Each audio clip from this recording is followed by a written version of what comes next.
آج سے کم و بیش 3500 سال قبل مصر میں فرعون نے بنی اسرائیل کو اپنا غلام بنا لیا تھا۔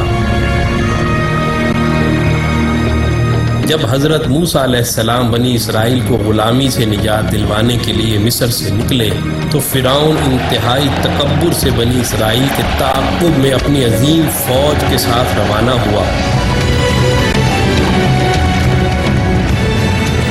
لیکن جب وہ ان کے قریب پہنچا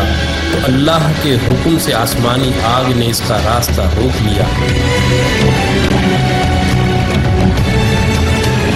اس وقت حضرت موسیٰ علیہ السلام نے سمندر میں اپنا عصا مارا تو بحر قلزم 2 حصوں میں تقسیم ہو گیا اور لاکھوں کی تعداد میں بنی اسرائیلی سمندر کے درمیان بننے والے اس عظیم راستے سے گزر گئے۔ اور جب فرعون کی فوجوں نے اس خشک راستے سے گزرنا چاہا تو اللہ نے سمندر کو آپس میں ملا کر ان کو غرق کر دیا۔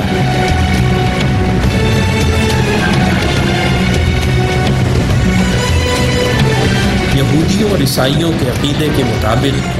فرعون کی تمام فوج تو غرق ہو گئی تھی، لیکن فرعون کنارے پر ہونے کی وجہ سے ڈوبنے سے بچ گیا تھا اور بعد میں وہ اپنی طبعی موت مرا تھا۔ 1898 میں مصر کی مشہور کنگز ویلی دریافت ہوئی،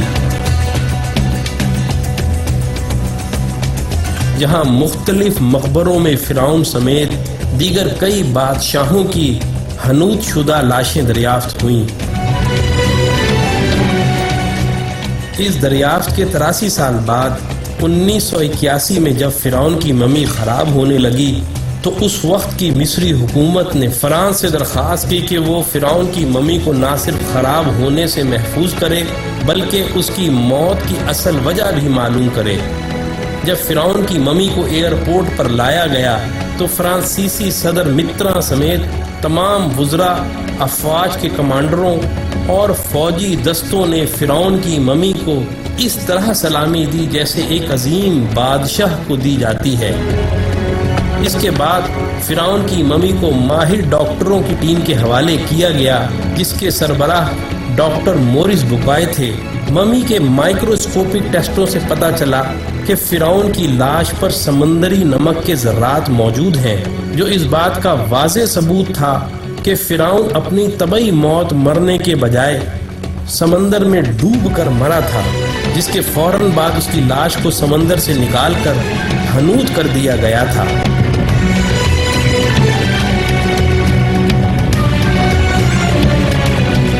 جب ڈاکٹر مورس بوکائے آخری رپورٹ مرتب کر رہے تھے تو ان کو بتایا گیا کہ مسلمانوں کی مقدس کتاب قرآن مجید میں لکھا ہوا ہے کہ اللہ نے فرعون کو غرق کر کے اس کی لاش کو عبرت کے لیے محفوظ کر دیا تھا۔